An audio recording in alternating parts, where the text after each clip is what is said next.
In the United States, it's okay to play at the highest levels, and not just in sport, but their competitive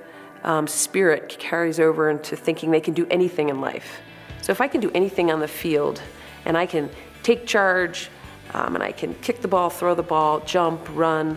I think it carries over to whatever you want to do in your life. If you work hard, you can create opportunities to be good at whatever you want to set your mind to.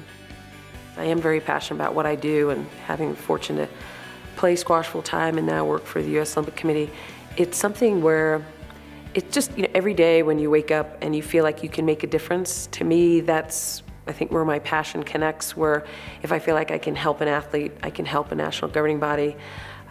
It's something that you want to give other people the opportunities that you had, because I feel like I really benefited from the coaches that I had and the people who helped me try to be the best I could be.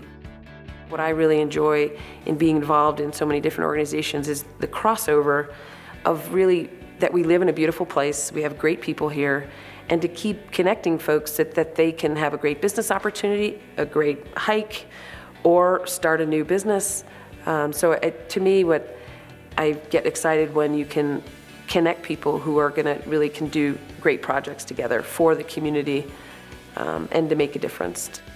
It's definitely a privilege to be a part, and I see it definitely as a responsibility to give back and continue to do good work.